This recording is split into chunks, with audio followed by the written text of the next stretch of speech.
Welcome, welcome, welcome. We are underway. This is the All In FPL podcast. I am your host, Jon B. I'm here with my two partners in crime, Joshua Wooldridge and Alex Doyle. How are we, boys? All good, all good. And you? I'm so excited, yeah. First podcast, what do we think? Yeah, it's been a professional start. I think we've got everything nailed to the T, so I think it'll go smoothly as any. Couldn't have started with better music, I don't think. I think we're off to an absolute flyer.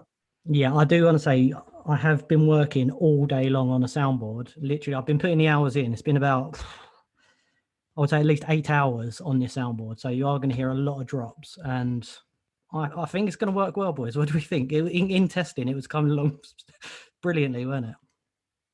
Everything I've heard so far has been absolutely perfect, to be honest. All right, shall we get started then? First of all, shall we introduce ourselves? Just a little bit about us, how we know each other? Yep. Well, I guess I'll start. Because obviously, Josh and I met first back in university. We both studied history together. We must have met 6-7 years ago now, which feels. It's 10 years ago, mate. No, it's not 10 years ago. We're 28. It was 18 when we met. Okay, 10 years ago, apparently. Both studied history, both played poker, and I think that love of poker found its way into FPL as well.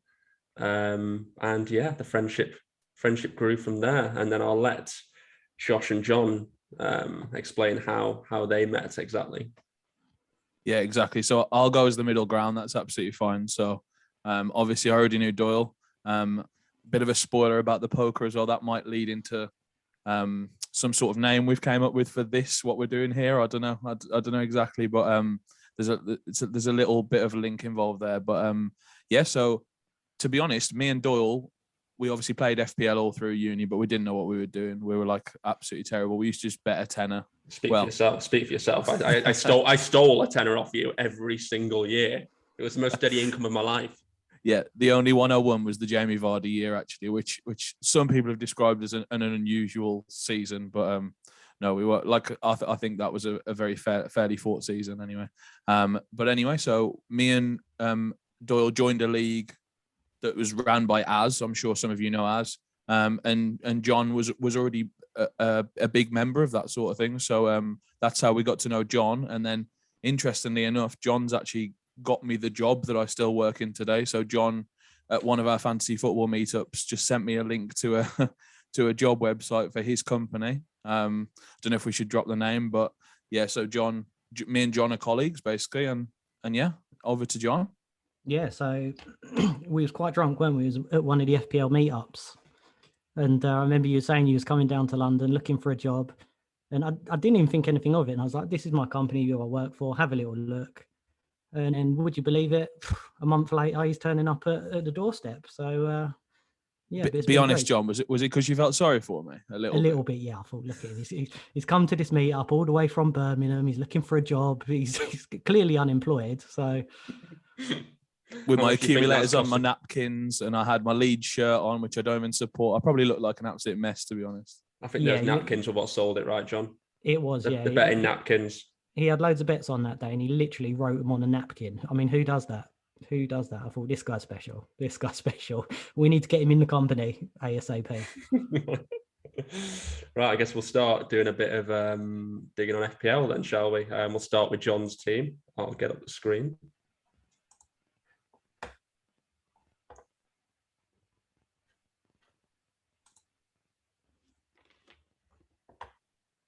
Is that the right screen? Just waiting for it now. Got a soundbite, John?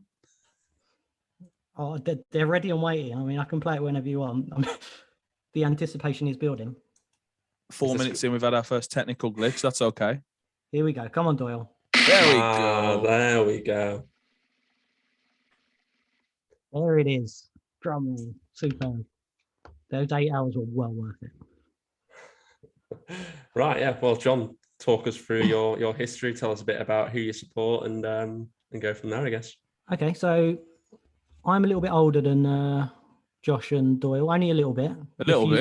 If you ask them, they'll say I'm decrepit and drawing my pension and should have a Zimmer frame to get around town. But I'm 38, so I'm 10 years older than them. So little bit more experienced in the fantasy world, but if you see my rank history, it goes all the way back to 2006, unbelievably.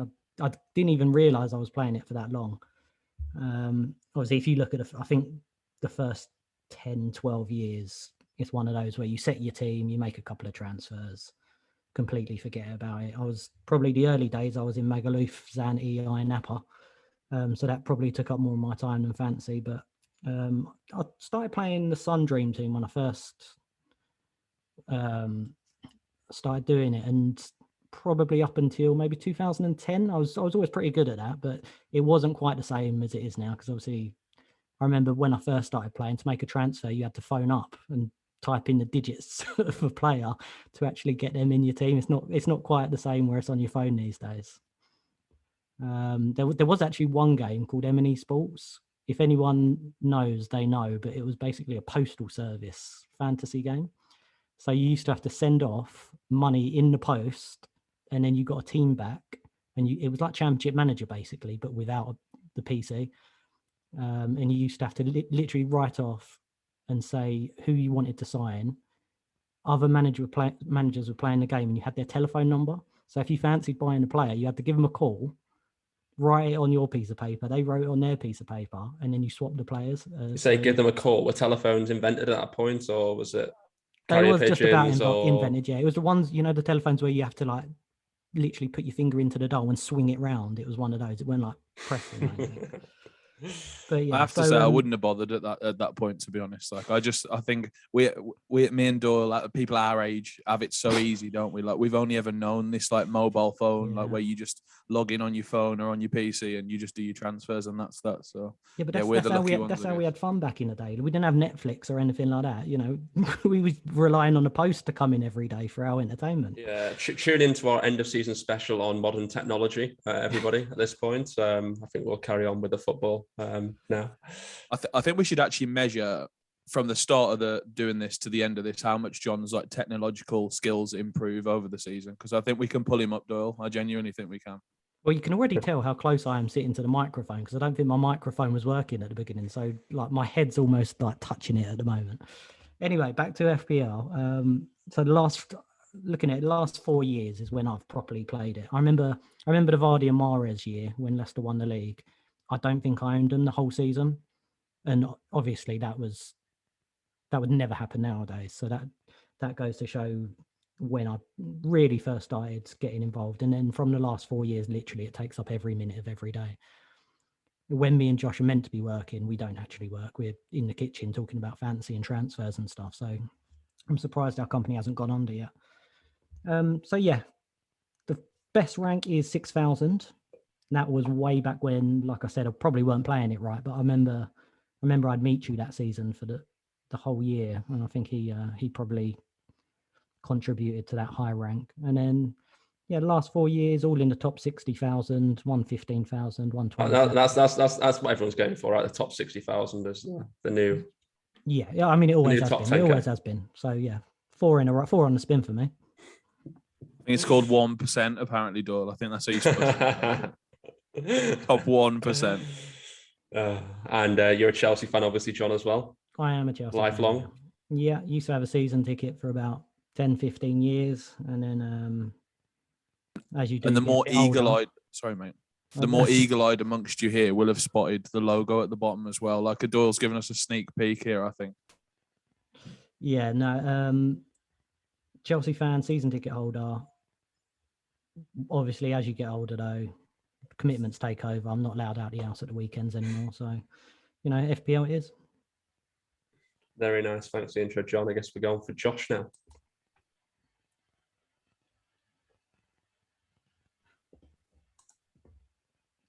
There we go. Oh, nearly. There we go.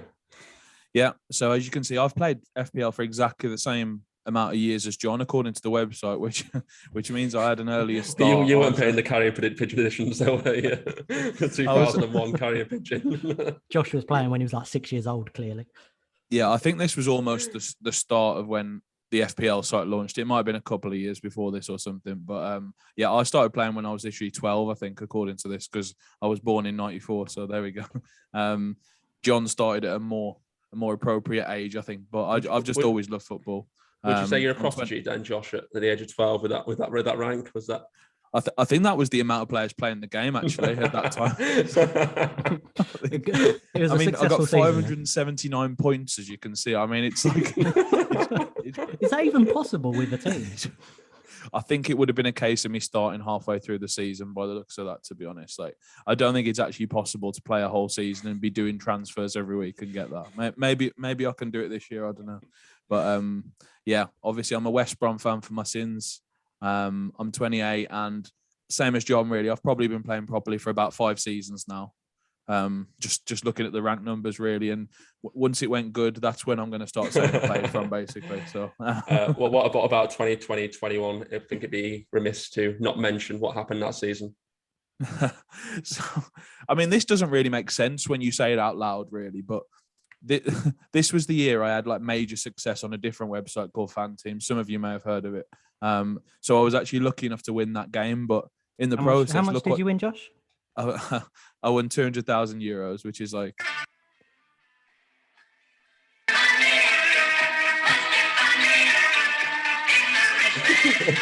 We got 38 weeks of this, haven't we? Literally, I can just. That's all I'm thinking. Soundboard never lets you down.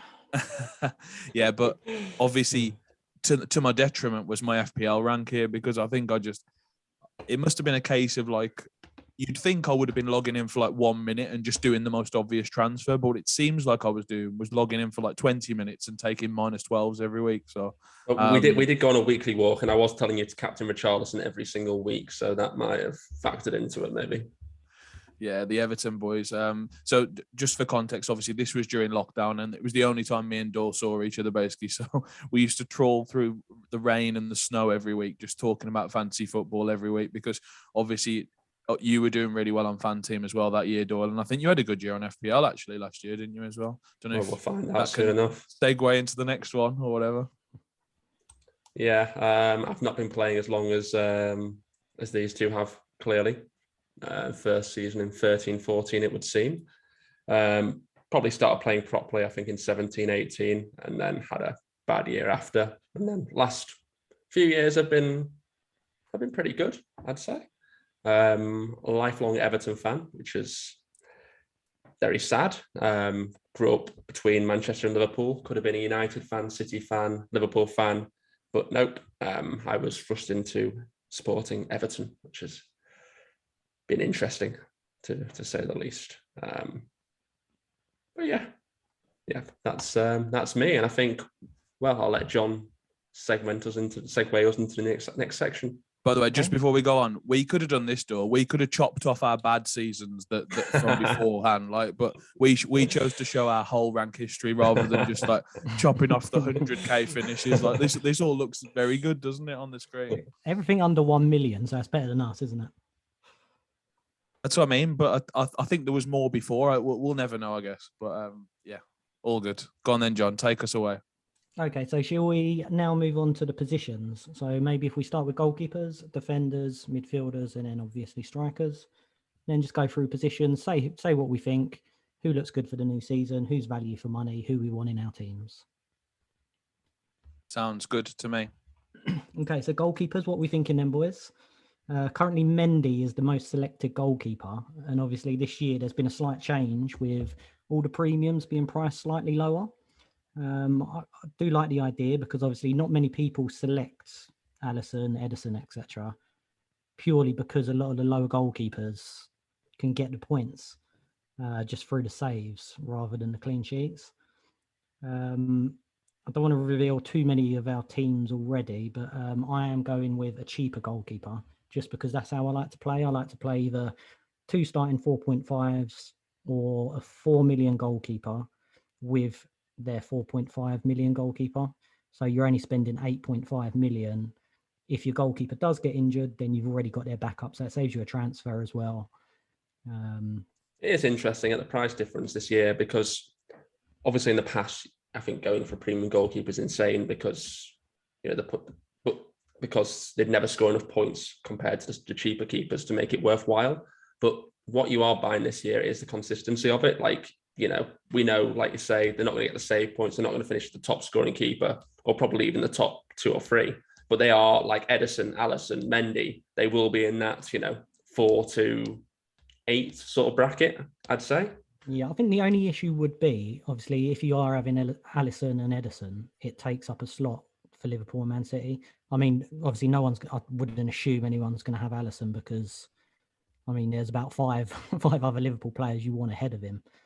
I think this season's a little bit different though as well, obviously, because of the World Cup. It means I think everyone's going to be wildcarding a lot earlier, I'd imagine. I'd imagine most people will be wildcarding game weeks 5 through 8 or 9, really. Yeah, would be my expectation. So taking up a slot is not as much of a problem as previously because you can just wildcard your way out of that issue. Yeah, definitely. What are you thinking, Josh? Yeah, I would never pick Alisson for the reasons that you've already said. I think there's 4 better assets at least. And people are even talking about superstar Darwin as well. So that might even be another one that emerges as well. He's definitely a bandwagon after the weekend, isn't he? Yeah, for sure. I mean, when he took his top off and I saw his chest, I was thinking, Jesus. I just thought he's going to get yellow cards, isn't he? That's what I thought. Well, I would too if I had that body, to be fair. Yeah, I'm similar to you, John. I'm probably never going to spend more than 8.5 million on the 2 keepers. I just think there's a lot of upside at the 4.5 bracket, and if you hit the right one, there's a chance you'll have the top scoring goalkeeper for the period that you have him for, or for the whole season, because it like you get the consistency with Ederson, Mendy, etc. Like they, as Doyle said, maybe I think they'll definitely be in the top 5 or 6 keepers. But in terms of value for money, there'll definitely be 1 or 2 that beat them every year, and I'm just trying to find that guy basically. And even Alisson and Ederson, although the premiums, they're usually up there and they do top the charts, it's only by a small amount. And if it's 10, 20 points, I'd rather have the million throughout the whole of the season that you're going to be saving. Yeah, and to counterpoint my previous point as well, like because you're planning for such a small period, you can actually just punt a 4.5 for the best fixtures. You've only got to plan for 5 or 6 weeks sort of thing, rather than, I think if you put Ederson in for the entire season, you're going to get points over that period, but over a short span, I think you can just punt a 4.5 of the best fixtures. Yeah, the season's actually divided into 4 blocks this year, which is so interesting. Like we've never played like this before. So you get 1 wild card, which you have to use between 1 and 16. Then you got the free wild card. Then you're probably going to split 16 and 38 in half and have another wild card in the middle of that. So it's like you can look at it in 4 chunks, which I think might suit some people who like maybe don't like looking 10 weeks in advance. You know what I mean? Like they might just want to look at the 6-week period and just play the game for 6 weeks and then just get to completely change it up, which is really, really fun, I think. So out of the 4-5s, then I think we're all going for a 4-5 keeper by the sound of it. Who are your favourites? So I was originally going for Raya for Brentford because I like his early fixtures. I think Brentford, all the way through to game week 16, I think it is, that everything looks really good for them. And obviously he done really well last season. He did get injured, but while he was playing in the Brentford team, he was phenomenal. But there has been some rumours about them signing another goalie or Raya leaving, and just slightly put me off. So I was maybe leaning towards one of the other guys now, either Sanchez or Meslier, just because it might be safer. And I can't see a massive amount of difference between them. And I'm a pretty boring player, to be honest. So as I'm risk adverse, that's probably where I'll go. You're going to get to see a lot of goals in those Leeds games while Meslier's in goal anyway. I know they have got I some don't know if good that'll fixtures. necessarily be good for you. But... if you have a look at Leeds fixtures, though, they are pretty good. So I don't mind it too much. Yeah, Meslier is my choice. He's my choice too. I think Leeds are crap, but the fixtures are so good that they might just manage to eke out a few clean sheets. Meslier will make a ton of saves because they can't defend. And you just hope to spike a few cleans along the way, sort of thing. Is my thinking, but he made a lot of saves as well. He's a good shot stopper, so exactly. That's what you want from your budget keepers. Though I was asking a Leeds fan today because I thought, Jesse Marsh came and he seemed to give him a bit of solidity, and then apparently the last game in the friendly they won 6-2, and he said, "I don't see us keeping many cleans this year." So I was like, not the best endorsement ever, but time will tell. Shall we move on to defenders? Sure. Okay, so I think with defenders, to be honest, there's one guy who everyone's going to have, and that's Trent for Liverpool. Not me. Okay, we're going to get onto that in a minute. So yeah, Trent, and then obviously Robertson if you're going with the defensive double up for Liverpool. See, I'm going Robertson over Trent. I think this is one of the spots that I really like to take, where ownership for one guy is massive, ownership for another guy is very small. Their expected points are pretty close. Like Trent's stats are slightly better, but there's really not a lot in it. So my thinking is when the spots are so close and you're going for upside in the game, I like to shoot against EO in that spot. Expected ownership, I like to go against it and pick the guy who's lesser owned, has for me similar upside, very little to choose between them. And you save 0.5 million as well on top of it. So are you sure you want to go without Trent now? I got a bad feeling about this. Yeah, I'm not too scared about Trent Alexander-Arnold. Oh, I would be. I would not be going without Trent. There's a sound clip. There's a sound clip. We could clip that. Yeah. Yeah, he even scored at the weekend. I mean, it weren't even a on a set goal, play. Though. I don't know what. Well, it went off his head, didn't it? But it was centre of the goal normally. I fear for you, Doyle. But okay, if that's the way you want to play it. Right, who else we got then? Obviously, the Chelsea wing-backs are popular. Reece James and Chilwell. Not for me, yeah. Again, as a Chelsea fan, I worry about our defenders. The defensive situation ain't good at the moment. We've obviously got Silva and Koulibaly at centre-back, but then there's rumours that James might play alongside them until we sign another one, if we sign another one. So obviously that dents his appeal at centre-back. As for Chilwell, he's still getting up to fitness. Currently, we've got Alonso on the book still, so he could be lurking once the Champions League starts. They could be rotating slightly while he's getting back to fitness. What do you think on it, Josh, with Chelsea's wing-backs? I actually think they're a really good price, but I think they're a spot for later in the season. I think this is going to be one to come back to. Like once you're out of the Champions League after the group stages, we can come back to like the likes of Chelsea, and James and Chilwell are really, really well priced.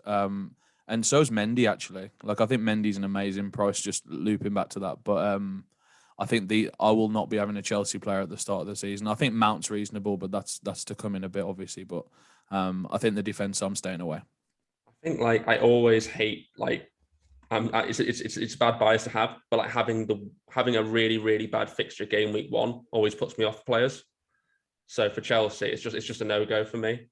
I mean, Everton, it's just not a good fixture for a defence, is it? Calvert-Lewin's going to be all over that defence. It'll be carnage. We've started already. Calvert-Lewin, here we go.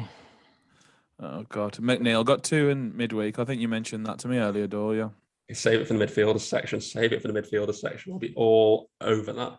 Me and Doyle, actually, we're playing FPL draft. We've been in the same league for about 4 years, and we've literally just done our draft earlier today. And all we heard all the way through it was, where's Calvert-Lewin going to go? Where's McNeil going to go? Relentless. Amazingly, I managed to pick them both up. I don't know how. First and second round, snap them up.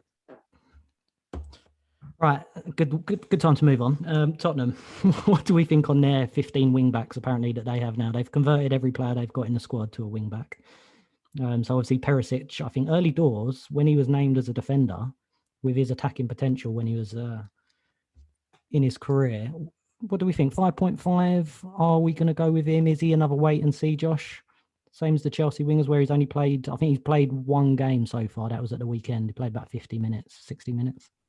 I'm just looking at their fixtures. Actually, they're such a mixed bag. Like I think they've got 4 really good ones in the first 6, but then they've also got Chelsea away, West Ham away, and then in week 7 they got City away. Like it seems like they've got either a good fixture or one that I just think they won't keep a clean sheet in. So they've got I know they've got Fulham, Forest, Southampton, Wolves in the other 4, and 3 of those are at home. So I think they're really, really good, those ones, but then the other ones are bad, and it's weighing it up. I don't think I'm going to go with Perisic to start. I think he'd be the one I'd choose if any, but I don't think I'm going to go with him to start. No, just too much rotation there. I just don't see a world in which he plays like even for. I don't think he'll play like 4 out of 5 games. I think he'll get 3. I think that's it. Like he just likes to rotate his fullback so much. And in Perisic is old. It's just. I think he's 35, isn't he? Is he 35? He's getting on. That's for sure. Yeah. Nearly as old. Well, no, not nearly as old as you, John, but he's He's approaching the ballpark. He's not far off. He's not far off. A couple of years. To be honest, I did have Doherty for the majority of my draft up until about a week ago. And then obviously he hasn't played very much. And then Conte said at the weekend that he's still getting up to fitness. He played the same as Perisic. He played about 60 minutes. And he said that Doherty was still struggling slightly to get match fitness. And again, that's put me off. As soon as I hear a bit of risk, I run. I don't trust any of them. And wing backs as well. Like they get subbed a lot as well. Particularly 5 subs this year. I think they're just going to be subbed on and off a lot. And I think Perisic was actually subbed at 60 minutes and 55 minutes. That's what I mean. I can see that. I can see that happening a lot. Like coming up 50, 55, 59 minutes. It could be quite a tilting one for managers, I think. Is there any other defenders we like? How about the Arsenal boys? I was going to say, good fixtures. And I don't know where I'm going with that. Like, I've got White at the moment, but I don't know if he's nailed. I don't know what the situation is really with it's him and Saliba at the moment, and then Saliba's thrown a spanner in the works. Saliba's definitely thrown a spanner in the works. Everyone I've spoke to, some Arsenal fans, they really rate him, and they think that he's going to play. And obviously Gabriel there as well. So will White play out wide? I think he will while Tomiyasu's injured. But then once Tomiyasu comes back, will there be rotation again? A little bit risky, but 4.5 million, it's not a bad price. Yeah, I don't mind it for a short-term punt either. Well, not a punt, but you know what I mean. It's not a long-term pick. So you've got those quarters of the season that we discussed. I think it's a great price actually, but I think we just want a bit more clarity. And like Arteta's been the opposite to Conte actually. He hasn't been rotating much at all. Like he's kept a set team like most weeks from most of last season when we were watching them doing well. Like so much so that he kept Smith Rowe on the bench every week, if you remember infamously when he was scoring every week off the bench. So I see that happening again.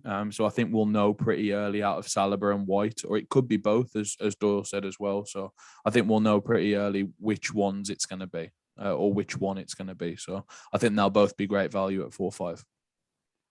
Did anyone want to mention any other defenders, or shall we move on to the midfielders? I think Nico Williams is close to a lock.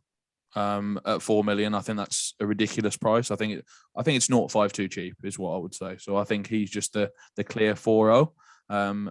Coming to Doyle on this one, what do you think about Patterson, Doyle? I don't know. Like he started every preseason game at right wing back. I don't know what's going on with Iwobi and what he's going to do this season. I think it seems like he's made it quite clear he doesn't want to play wing back anymore. So maybe they're going to try him out in the attacking mid position, but like he was so good for us last year at right wing back. So I'm not entirely sure what we're planning to do really there with that position. I wouldn't be surprised to see Patterson start all the first 5 games. I also wouldn't be surprised if he didn't start any of them. So it's a punt, and I prefer Nico Williams for that reason, to be honest with you. Which is probably the only time you'll hear me not endorse an Everton player the entire time of this podcast. You have mentioned Iwobi on the podcast, so I was expecting it at some point. I think we'll have a Iwobi mention every single podcast. Oh yeah, if he's starting, yeah, he's just 5.5. Don't know who does the pricing. Don't know who does it. I actually play fantasy. Well, I actually play every fantasy football game there is. I mean, we all play Norwegian fantasy football. I play Formula 1 fantasy football. I play Scottish fantasy football. But Patterson, I did watch a few Rangers games, and Patterson was really good. Really highly rated. He just couldn't get in the team because they've got James Tavernier, who's anyone who knows their Scottish football, he's unbelievable. He'll be a captain every week in Scottish fantasy football. But Patterson was really good. I think if he can get a good run, obviously Coleman's knocking on to my age as well now, so who knows? The last one I wanted to talk about was Walker. What do you think about that spot? Again, it's just risky, isn't it?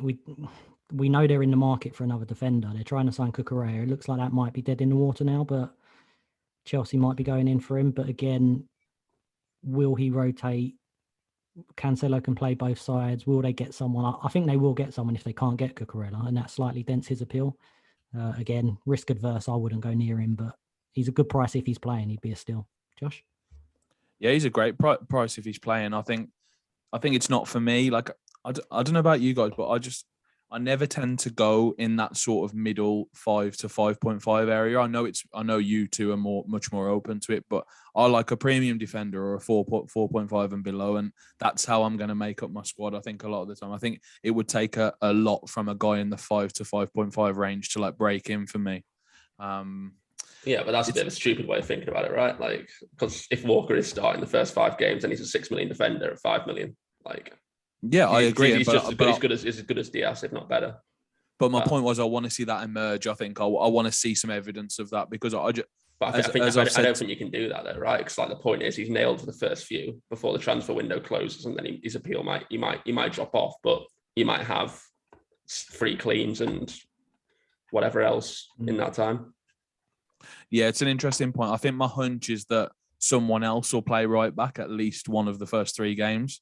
Because Pep's done it quite a lot where he's played a centre back at right back, or he could play Ake at left back and play Cancelo at right back. So there's just enough doubt there for me to not pick him. Whereas I know Diaz is going to play 3 out of 3. I know Cancelo. Well, I hope Cancelo is going to play 3 out of 3. So I think I just prefer Cancelo anyway, to be honest.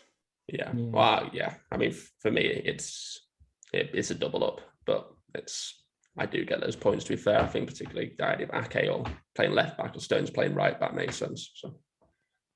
And Pep does like to rotate apparently as well, I've heard. So, right, should we move on to midfielders? Absolutely. Okay, midfielders, obviously Salah. Are we going with or without, boys? What are we thinking? Alex? You know how much I hate Mohamed Salah. I despise him. However, game week 1, my rule is you never go without Salah in game week 1 because he always bangs. It's every single year because the fixture, the Premier League decides Liverpool need a good start to the season every single year. So they always get a promoted team. It's absurd. Every single year, Liverpool get a promoted team first game. Obviously. It's outrageous. So yeah, they have to give Salah a good start. So yeah, he's in for me. He's captain for me. But yeah, the same. I'll keep it short. And how about Son? Obviously, I think if we're going with Salah, we can't go with Son unless we completely rip up the rest of the team. But obviously, he done so well last season. Are we tempted? Well, we'll see my team later on, but he is in there. So you have ripped up the rest of your team. So you've probably got Iwobi and Patterson, I'd imagine as well then, Doyle. Something like that. How about Luis Diaz? Anyone keen on him? I am. He's in my team. I think he's almost a like-for-like replacement for Mane. He's going to play with Salah the majority of games. I don't think there will be rotation. Obviously, they've got Darwin, Núñez, Jota, Firmino. They can mix them all around. But I think primarily he will be playing Salah and Diaz the majority of the time. And I think for 8 million, if Mane was 8 million this year, we'd all have him. What do you think, Josh? I think he's my 4th favourite Liverpool asset, unfortunately. I love the 2 defenders and Salah too much. Like the one I was considering going without was Salah actually because of Diaz, because I think how good his price is. But I just want Salah for the captaincy, so I'm going with Salah and the 2 defenders. I think so. Diaz, I think if one of those players gets injured, I think I'll switch to Diaz because I think he's the very next one in line for me. Yeah. I do think he's massively underpriced, but he's not Mane. Like he's not Mane. Like Mane was a goal scoring machine. Like he got 15, 20 goals a season. Diaz will not do that. I guarantee he will not do that. He'll get assists. He's a great pick, but he's not Mane. I agree. He's not Mane, but if Mane was 11 and a half, 12 million and you get Luis Diaz for 8 million and he's a great price, a brilliant price. Yeah. He's the value for money pick in the whole game, I think. And he could be the one that everyone has to have at some point because he's just going to return. Yeah. I think he's really nailed as well, actually. Like I think that's been underplayed a little bit. I think he's like really nailed on that left-hand side. Like I can't see who else in their rotation even comes in, especially with Jota injured. I think it's just like almost a lock that he plays out there. And same as Salah on the other side. So I think the other 2 are just rotating for the central role, aren't they, really? Yeah. So Diaz is a great price, I think. I think he's a better pick than the second Liverpool defender, personally. I only have 2 Liverpool in my draft at the moment, but if I had 3, he would be the 3rd.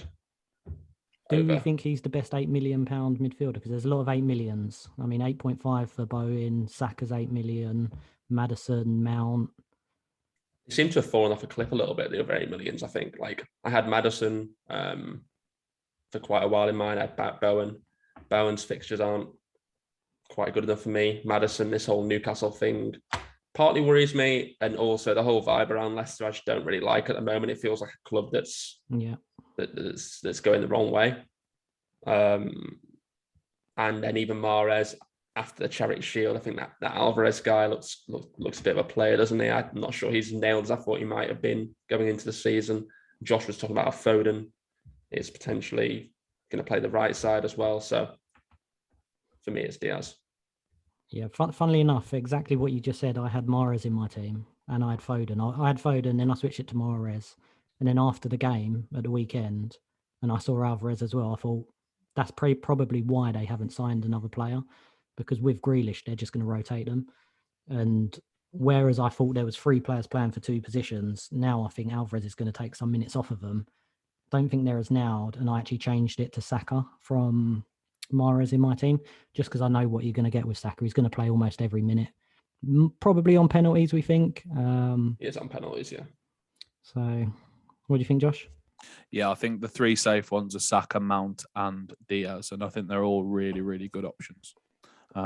If I had to pick my favourite, I'd go Diaz, but as I said, you've got the Liverpool restriction, so I think I'd go Saka as my next favourite. I think Saka would be the one that I would go for in my setup, I think, if I had an 8 million, which I don't, by the way. I'm guessing he's quite low owned. Yeah, I haven't seen the ownership actually on him. I know Jesus is so high that I would imagine it's taken off him quite a lot. Well, Jesus is high. Martinelli is, I'm guessing, getting not super high, probably reasonable. Saka's more than Martinelli, actually. Saka's 21%. Wow. Martinelli's Yeah, 17%. I was surprised with Saka. He's the 5th highest midfielder. And when I took Mahrez out for Saka, I thought I was putting in a differential, but it doesn't seem like it. But then again, there might be a lot of players from last year, a lot of casual players who obviously know Saka very well, so maybe they've got him. How about the budget players? Neto's been very popular. I think he's sitting in 19% of squads at the moment. Yeah, much higher among the FPL community, I guess, right? Like, I barely see a team without him in now, to be fair. Yeah, I had him in on day one, and then literally within the week, I think everyone had him in. So I was a bit annoyed about that, but that happens these days in the community. Obviously, everyone shows everyone their teams, and there's bandwagons, and nobody really wants to miss out on a bandwagon, do they? So have we all got Neto? Yep. His fixtures are too good. There's 5 out of the first 6 fixtures are too good, unfortunately. And with Jimenez out, I just know he's completely nailed. I think he was anyway, but I think he's just like definitely going to be like the focal point of the attack now, I think. So I'm just really, I'm going to keep him for 6 weeks and then I'm going to get rid of, I think, and I think that's fine to do that. Yeah, he really impressed me when he was fit. Obviously, last year he was injured a lot, but before that he was fantastic. And they've had a lot of players who failed to deliver up front. They've had Fabio Silva, but Neto, when he was playing, he was really good. So 5.5 could be a steal. Is there any other budget players we're looking at? Bailey for me. Yep, same. Been red hot in pre-season. I think he scored. Fixtures are just so 3 good. goals. Again, like I would not be surprised at all if he flies to deceive in the first few games, gets dropped and never plays again the rest of the season. But the fixtures are so good that I'm just like, take a punt at it and have a decent enough bench that can cover it if it goes wrong, sort of thing. We were saying earlier, weren't we? Very similar to Ben Rama last season. He'd done so well in pre-season. It's the same as Bailey this year. It sounds like he's forced his way in, and you're picking someone who's in red hot form. So I mean, it's such a dangerous spot to go in there, to be fair, because it's like, I mean, it's not because it's a 5 million slot, so it's low risk in that sense. But they've got so many options. Villa, they can go 2 up top. They can put Buendia in that side. They can do so much stuff. But I think, like I say, given the price, I think it's a punt worth taking. Exactly. I think it's the perfect price point. I've actually got 2 punt spots in my midfield. I'm not counting Neto as one of them because I think I'm just going to keep him for the 6 weeks, whatever happens. But I think Bailey, and then I've got another one who I'm really not sure if they're going to play or not. But I think because I've got a really solid structure around it in all the other spots, I think I'm willing to take those 2 punts. And I'm happy to move them on in 3 weeks or 2 weeks if I have to. Are they Manchester United players by any chance? No, one of them's completely nailed, mate. He's staying for the season. Because Man United do have some very appealing prices. They've been very generous this year. Obviously, they was terrible last year, but I think everyone, Rashford, Sancho, and Martial. What do we think? I was super high on them, and then I've sort of gone cool a bit. I think the Ronaldo situation is obviously confusing. I think it depends what I go with my final team, but Martial has been coming in and out of my team. I think he's going to play the first 3 until we get into September. I don't see Ronaldo starting until after the transfer window if he stays. So I think he's a really good punt. Well, moving into forwards now, sorry. But well, let's go into forwards. What do we think? So yeah, for me, I think Martial's a really interesting punt at that price. Have we all got one of the most owned players I can remember? Yeah. Arsenal's Jesus. Yeah, it's hard not to, isn't it? He's just been banging them in pre-season, hasn't he? He looked quite good for Man City last year as well, to be honest. And he's just, I think he scored a hat-trick at the weekend, week before he got a brace. So it's easier to score goals in pre-season. It's easier to score goals when it doesn't matter. That's for sure. The key point here is he's been priced as a Man City player who's been rotated, and he's now a starting nailed number 9 for Arsenal. He's like $1 million too cheap, and that's I don't know if that's true. Because like Saka's 8 million, right? Yeah. So it's the same price. I think that's spot on, right? No, but I think it's different because I think there's such a lack of strikers still. I still think there's a lack of strikers on the game. I think having an 8 million striker is way, way more appealing than having an 8 million midfielder. And I think that's because there's no fodder playing strikers. So you need to have 2 strikers. And I think most people are going to have the setup where they have one of Haaland or Kane, Jesus, and then a 4.5 or something similar to that.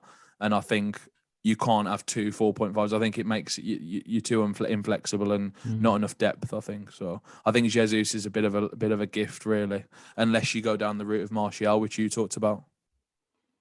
Yeah, we get these massive premium players in the forward positions, and then you sometimes get like Jamie Vardy, for instance. He's always flirting around like 9.5, 10 million. He's slightly below. He's not quite. I suppose you'd class him as a premium, but he's that little bit cheaper. And I feel like Jesus probably should have been there around. He's going under the radar. 9.5, but Vardy's going under the radar. He always does. Yeah, he literally always does. I like starting with him normally, but like I said earlier, the whole Leicester situation for me is a bit.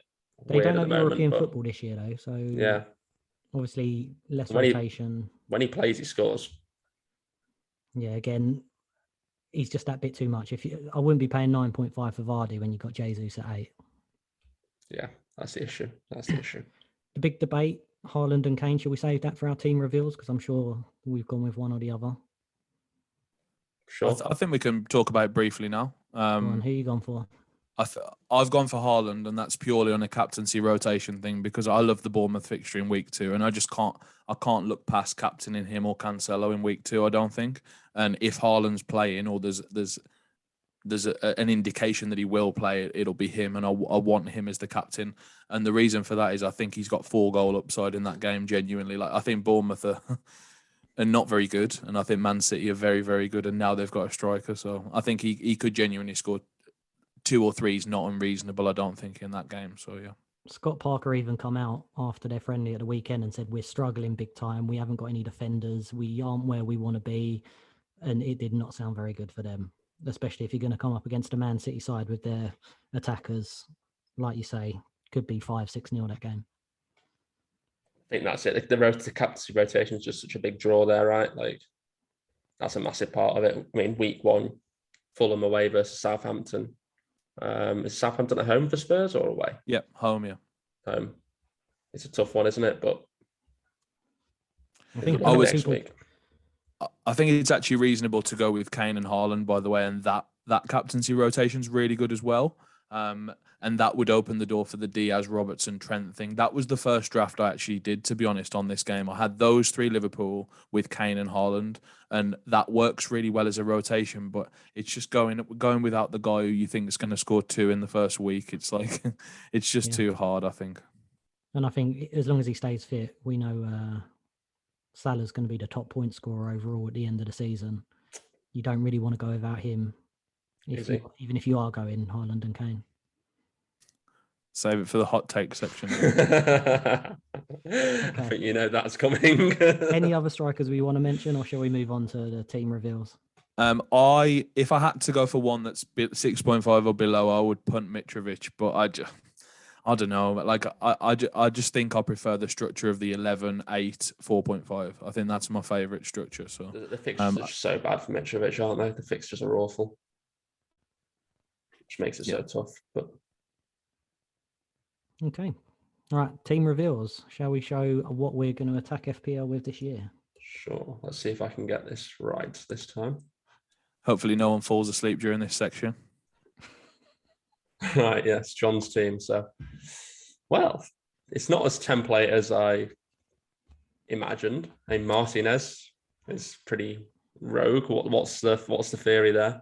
Well, this isn't quite complete at the moment. I've still got 1 million in the bank, which is my problem, and I don't know how to spend it. I mean, I would look at moving Martinez to an actual defender. That would be a start. I think Martinez, if he's gonna, I'm sure he's gonna play. They ain't spend that money on him not to play when Maguire's as rubbish as he is. I'm sure it'd be Martinez and Varane. That's not the problem, John. The problem isn't whether he's going to start or not. Is the fact they keep no clean sheets. 4.5 million. It screams value for me, even if he's going to be on the bench. To be fair, he's a big threat from set pieces, right? He's 5'6", so he'll be winning a lot of headers. It's just a value for money. There's no value for money. There's a reason they're priced at 4.5. Like, he's almost a placeholder at the moment, but I just don't know how to spend that money. Every time I try and put someone else in, I just think I'd rather save it and then use it on a transfer in game week 2, 3. Sure, just go for like Saliba, like double up this Arsenal defense, like a proper defense rather than United defense that's not kept a clean sheet. And well, I've already got Ben White, so I'm fairly happy with Ben White, to be honest. I think, although we did say about he might play right back, I think he will be playing either right back or centre back. He'll keep Tomiyasu out of the team possibly, even if he comes back with his fitness concerns. But it's just where to spend it. I really want Doherty, but again, I'm worried about his fitness. You said about Walker. I don't want it just to be a short-term player who I have to look at getting out in a few weeks when they sign someone. I don't know. I'm going to have a think about it this week. It could even be Cucurella if the transfer goes through. I mean, that's never happening, is it? It starts on Friday, John. He's not joined the team yet. He's not playing game week 1. I don't know. I'm going to have a think.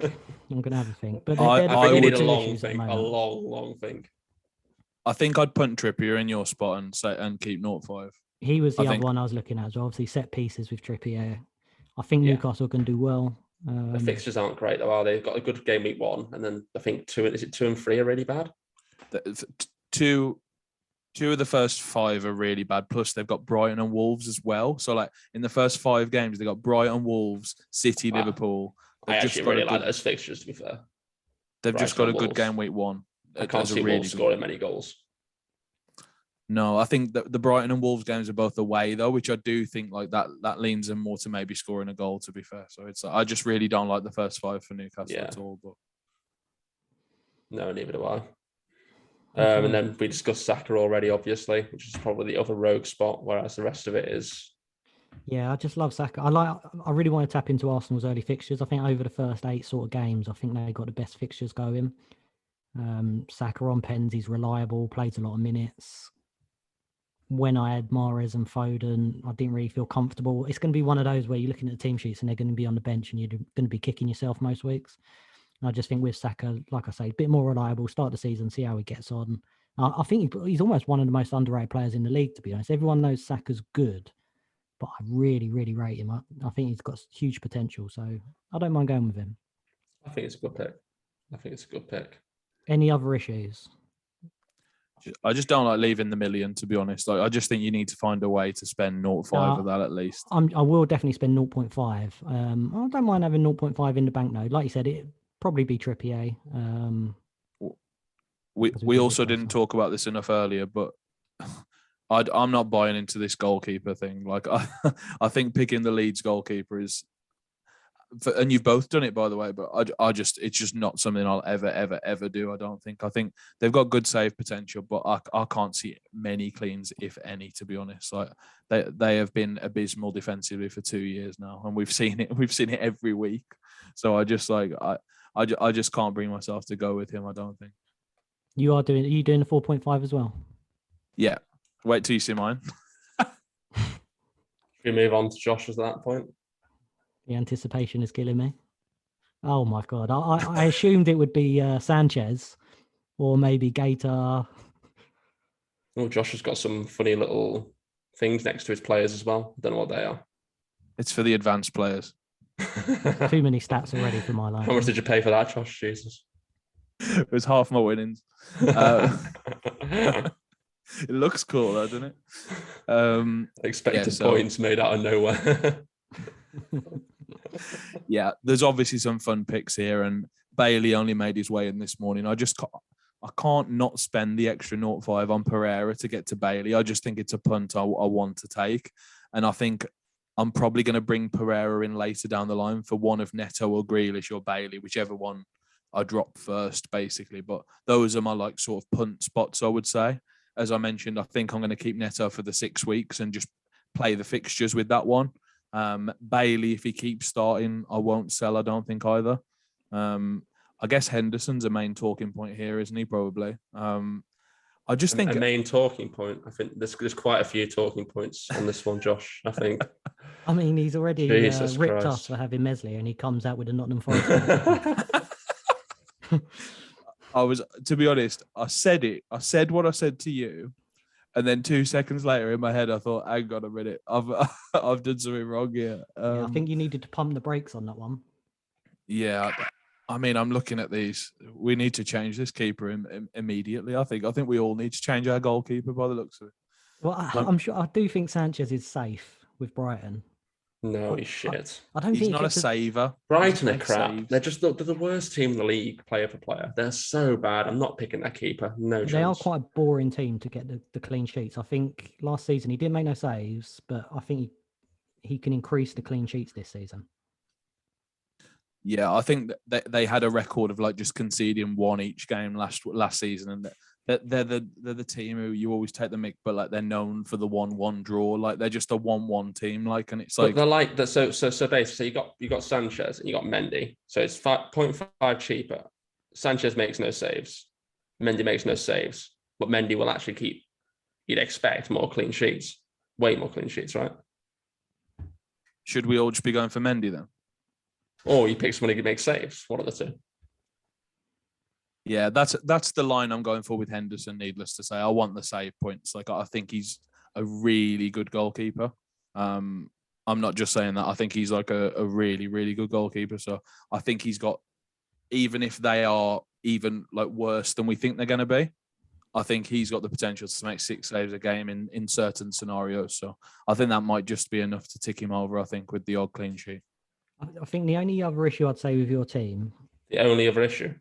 Okay. One of the issues with your team, Josh, you got Bailey, who obviously can rotate with Buendia and a couple of others. I think he'll start the first game, but he'll probably come off on 60, 70 minutes if he ain't scored or impacting that much. And he could get dropped in the second, third game. Grealish, we know he's going to play every other game, maybe slightly more than that, but obviously he might not play. Patterson also might not play, and he could be a short-term option if Iwobi plays there. Coleman's back. Who's that on the third bench? Flange. So I'm not sure he's going to be playing. So you could be down quite some players and struggling early doors. Do you think maybe you could add someone for depth? I think the counterpoint to that would be Grealish and Bailey are always going to get something because they're always going to sub on with the 5 subs. I think you'll always get a point for them, right? Which is almost a blank, though, isn't it? Really. But what I mean is, you don't need to access the bench because you're gonna. This 11 are all going to get a point or more every week. You know what I mean? The bench. I think you'll know with some of these players, though. Like Bailey, you'll know if he's going to play or not. After the first game. But then if Bailey does get a point, he's going to block Patterson, who would be raking in the clean sheets, wouldn't he, Doyle? A lot of clean sheets. Another issue with the team. I mean, Josh, I'd click the X button on your team and probably start again, mate. I think it's... Yeah, clear all. There's a button saying clear all selections. That's the one you want to press. I mean, Grealish and Sancho, it's not World Cup fantasy, mate. That starts in 6 months' time. They still wouldn't be good picks in that, by the way. But... No, I'm very high on Jadon Sancho, I have to say. I think we were talking. We didn't get on to Sancho for some reason. We just talked about Martial and Rashford, and then skipped Sancho, who's the best asset. Rashford and Martial, I think, are going to be competing on the left-hand side for the starting role once Ronaldo's back in. I think Sancho is just nailed. I think he just plays on the right. I think he just plays every week. Wasn't he playing left side all season? Yeah, he was last year. Yeah, but I think Rashford's been playing on the left when he's been fit. You got to remember Rashford was injured for a lot of last season. But the talk is that Sancho is going to play on the right, and I think Rashford and Martial are going to compete on the left. That's my understanding. If Ronaldo plays, yeah. If once Ronaldo is back, this is the caveat of. I don't know. I've floated the idea with United fans that they might switch to a 4-3-3 and play like Bruno in the front three, but I don't think that's going to happen. I think they're going to play one of Rashford or Martial on the one side, Sancho on the other, and Ronaldo up top as their best team, I think. And then Bruno next to two CDMs. I'm guessing it's a bit strange, but I think that's what they might go with. So if Eriksen is one of the CDMs, not necessarily. I don't think he's nailed at all. I don't think he's guaranteed to start at all. I think to be honest, in most games, I think they'll either play Eriksen and Bruno, or it'll be Bruno with two CDMs. I think. Yeah, I think he'll primarily be Bruno's backup. Maybe in slightly easier games, if they're playing Bournemouth or something, they might go with both. He was very good for Brentford last year, though. Yeah, he's a fantastic player, but I just think him and Bruno are quite similar if they're both playing in the centre. I think he did play as one. I don't know if they are two. similar. Like Eriksen's like a tempo setter, right? He sets the tempo of the game. He still does do some of the key passes, but not as much as he used to, I'd say. Whereas Bruno is very much. He's not really a tempo set. He's a final ball sort of. Bruno's like a number 10, yeah. Number 10. Yeah, he's a number 10. Yeah. I think they can play in the same team. It's a little bit lightweight in midfield, was more my point. Not in the attacking sense, in the defensive sense, I think. I do agree. It's whether they want to set up like that. I think against some of the worst teams, maybe they will just play both and try and win the games, like by scoring goals. Against Liverpool, for example, there's no way Eriksen and Bruno would play together, surely.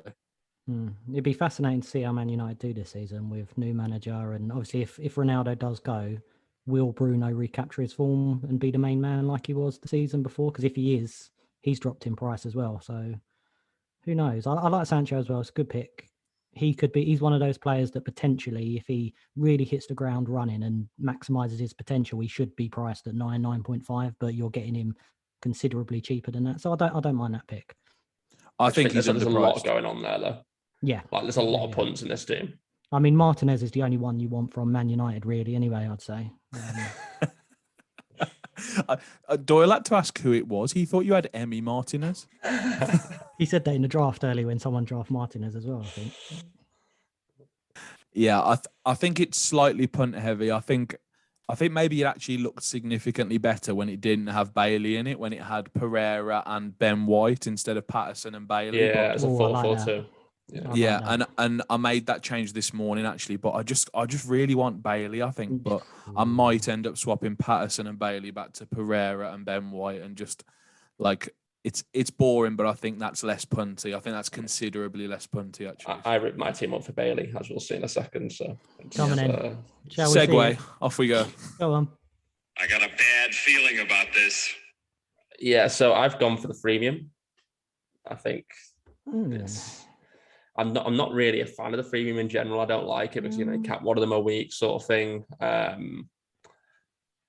But when I was tinkering with it, I really liked Bailey. I really liked Neto.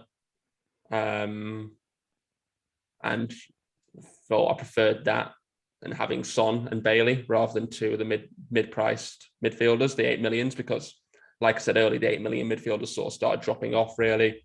Maddison for me wasn't an option. Mahrez wasn't an option. So yeah, it's very subject to change, but also that game week 1 fixture for Son, it just feels like a locked brace. But yeah, that's sort of where I've landed with it really. I think yours looks a lot safer than mine, which it shouldn't really, because obviously you've got 3 really expensive players. I see why you're trying to put me off Bailey, by the way, because you want him all to yourself. Like, you just want all these points, so you've got a 20-point head start on me after 2 weeks. I can see what's happening here. Your bench just looks a lot safer than mine. It's just that one spot difference of Andreas over Patterson, but it just makes the bench look so much more secure, I think. And boy, you're going to need your bench with Kyle Walker at the back. So I think you need the extra security, to be honest. I actually don't mind it. I think this team looks all right. I had my soundboard queued up with about 6 different sounds ready to rip into the team, but it looks okay. It looks okay. I mean, yeah, Walker I'm not too sure about, but the rest of it doesn't look too bad. Obviously, without Trent, that's your issue. I think this is a really good draft, but you do forget like what's not here. You know what I mean? And like the 2 Liverpool, I think I would just want a third. I think I'd be desperate to have a third. I think. Have you not thought about rather than Son and Greenwood, rather go Kane and a cheap mid? Or are you completely in on Son? I just like Son. Whenever I have him, he always screws me over. But I'm drawn back to him as well, isn't it? I'm just drawn back to him every time. Something about him against Southampton as well. There's something about Son against Southampton. You could always running up against that high line as Kane plays it through to him. I can see it already. Yeah, but Kane could score as well, and you could have Kane, and then you could maybe instead you could have Josh's favourite player, Tommy S. Someone like that for 5. Yeah, I mean, why don't you just go for it, though? Why don't you have Kane and Son? That's what I think the people who've got Son, I think, okay, why don't you just go for it then? Like, you know what I mean? Because not many people have got Son at all, right? Well, I mean, it's just that game week 2, right? It's just a game week 2 fixture for Haaland. It's just too good. And I think my idea as well behind this freemium, is that like there are risks, like Bailey, for instance, a big risk. Walker's a risk, but what I can do is, if I bank game week 1, which I intend to do, you've got that third premium spot as a bank in a sense, so I can double move one of them out to get whoever's actually, so say out the 8 million mids, whoever's actually looks good or looks nailed or whatever. It gives you that flexibility early on, which I quite like. This is what I was thinking with mine as the bank, actually, because I was thinking I can move one of the punt mids to Pereira, who I don't have. So like that's automatically like can be 2 million or 2.5 million saved, you know what I mean? And then look at it that way. And then I'm probably not changing my defense, but I can just move 3 midfielders in, for example, for the 3 punts or whatever. So yeah, I think if you have a plan, I think you can make a lot of teams work, surprisingly. You know what I mean? As long as you've got your own plan with your own team and you sort of like are looking at least to game week 3 and thinking what could happen, what happens if he gets dropped. Like Bailey's the prime example of that. I mean, I think we're almost expecting him to get dropped, right? But if he doesn't get dropped, he's got such good upside. It's like it's worth keeping, I think. So yeah, and it'll probably look nothing like this by Friday. Let's put that out there right now. But this is where I'm at the moment. Everyone, put your pen and paper down. Stop copying it. He's going to change it apparently. So yeah. Okay, so that's all our teams. Should we move on to our hot takes for the season? Absolutely. Hot takes time.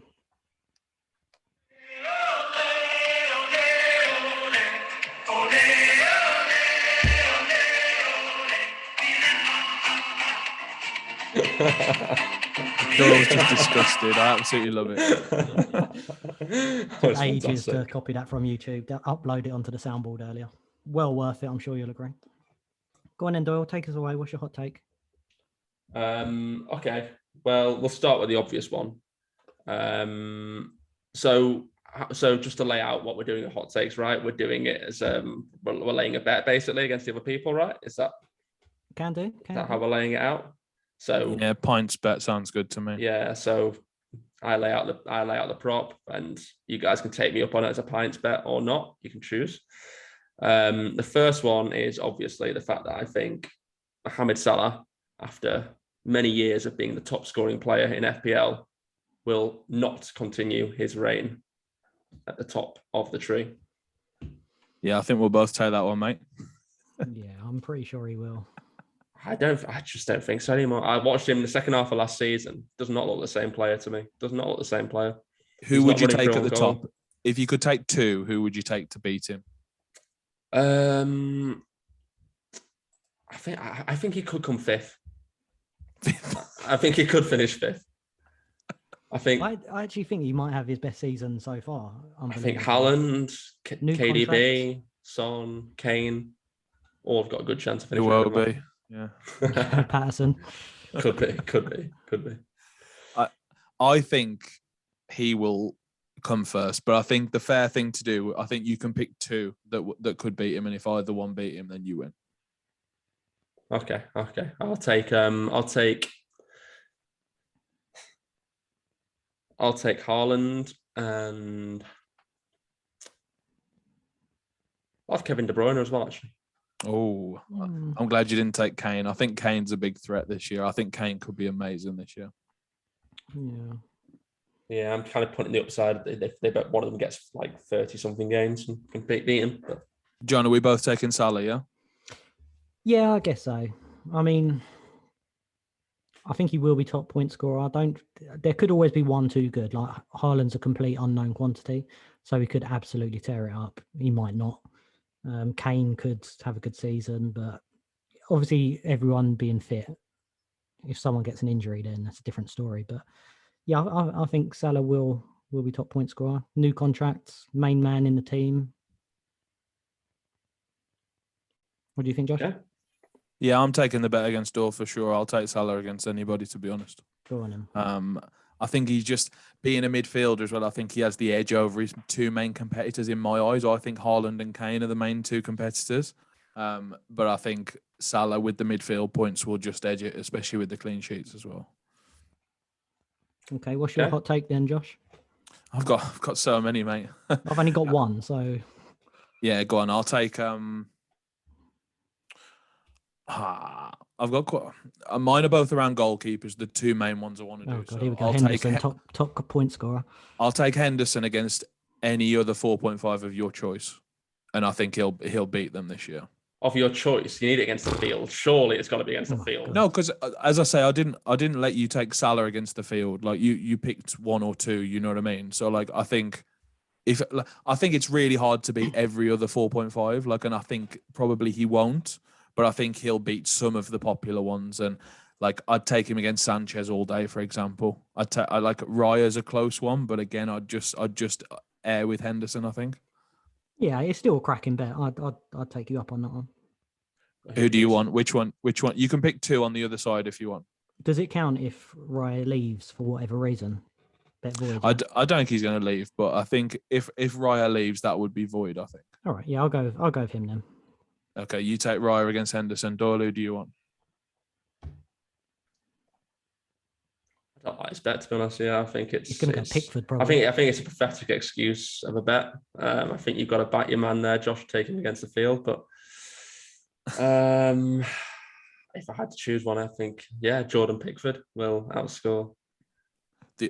I've got one non-FPL one really quickly. Go on. I think, and this is a wild one, I think Fraser Forster will take the number one shirt at Spurs at some point during this season. I think he'll take it off Lloris. Because I think Conte's quite ruthless, and I think Forster's actually a very, very good goalkeeper. And I actually don't think Lloris is as good as he's perceived to be. So I think at some point Forster will start and get like maybe a run of a couple of games in the team whilst Lloris is fit, I think. And I think that's what I really think is going to happen this year. You see, that's a proper ballsy. That's a proper ballsy one. Yeah. How many games would you take him starting in the Premier League? I think if he started 3 in a row, I think that would count as me winning, I think. I'll take that. That's for sure. I'll take that as well, yeah. Yeah.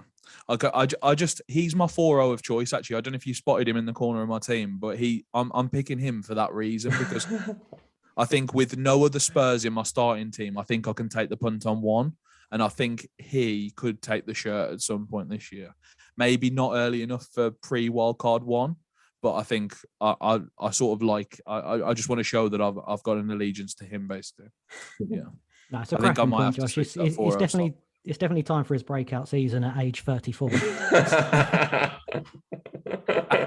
Getting in over the World Cup winning Hugo Lloris and the Tottenham captain. Well, he did lose his job to Alex McCarthy at Southampton, but McCarthy is a cracking goalkeeper. Yeah, I should have stuck with the Henderson one, shouldn't I? Oh God, that's the best. Go on, John. All right, my one is I haven't really set a limit for the bet, so maybe we can decide that. And I don't actually think this will happen, but I think there is a chance that Haaland will flop at Man City, purely because, and not because of the weekend, but I think that almost backs up my point a little bit, that the way Man City play is perfect for a false nine. So any player can play there, because all they do, they're such a possession-based team. They get the ball, squeeze the life out of teams, pass it from one corner flag across the box to the other corner flag, look for that threading that little ball through. So like you'll have Grealish threading balls through. I don't really think it suits Haaland's game. I think he would be better as almost like Harry Kane at Tottenham, where you get Son and Kane on the counter attack. Either one of them throws a ball through, gets behind the last man and slots it in. Whereas he's basically going to be on the penalty spot every game, surrounded by about 4 defenders and a couple of defensive midfielders. And I don't know whether it will be as effective as everyone thinks, even though he is one of the best strikers in the world. Yeah, I think he'll do really well. Yeah, so do I. But I think he's going to there's a score a lot of world goals. that happens, I think. What's your parameters then for the bet? I don't know. What do you think? So Haaland, as long as he stays fit, not to be in the top 6? Point scorers? I'd set it as like, I think under 15 goals would be a disaster season for him. Because I don't think he'll get many assists, or that's not how I see him anyway. I think he might do, but I was thinking more FPL points, but we could do goals as well. Yeah, I guess that's a fair way to do it. I think under 15 goals would be a disaster season for him if he's starting every single game for Man City. Oh, I think he'll get more, but it's a hot take, isn't it? So let's do it. Go on then. I'll take that he'll get more than 15. I'll definitely take the over on that. He might get 15 against Bournemouth. Yeah, he'll get 3 or 4, won't he? He might be over by game week 2. Yeah, I'd imagine he will get more, maybe slightly more, but like I say, it's a hot take, so you can have the bet. I was actually also going to take Sancho against Diaz, but I do not want that one anymore. I've changed my mind. I think Diaz is a lot better than Sancho. My backup was Cancelo, 20 returns this season. I think he'll get that. I think he could do well, including cleans on. No, attacking returns. That's a lot. I think he'll definitely score a few more this year. Yeah, he was so unlucky last year with goals, I think. Yeah, he even scored a few in the Champions League, but just didn't happen for him in the league. But he'll definitely increase that. Who do you guys think will be the best 4.5 defender over the season? Martinez. I think Dunk. Yeah. I'm not saying he will, but he's got potential to be good. I can see him maybe being in our teams when they've got a run of good fixtures. Would you take one of the Arsenal boys over him, Doyle, or no? I was thinking that then, but there's no attacking returns, is there, with those two? It's just a safe pick, like Ben White. Yeah. He's in a lot of drafts because he's safe. He's going to play. They might get a few cleans, but he's not going to win you FPL. He's just someone to start with and rotate. Yeah, we'll get you a few cleans at the start.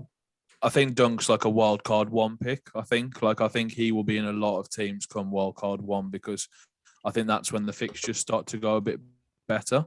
Although they're not bad from the start, to be honest. I might take Dunk because my 4-5, I think. Yeah, you got it in my head now. Yeah, you can score a header, can't he, Dunk?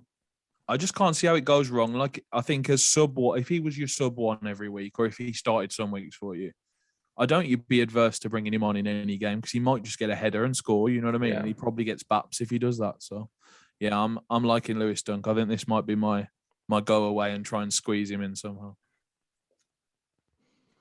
Okay. Take away the podcast then. Shall we conclude episode 1 then, guys?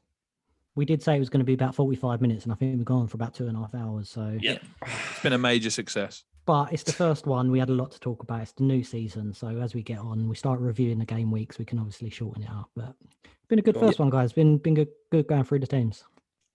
Yeah, I've enjoyed it. It's been fun.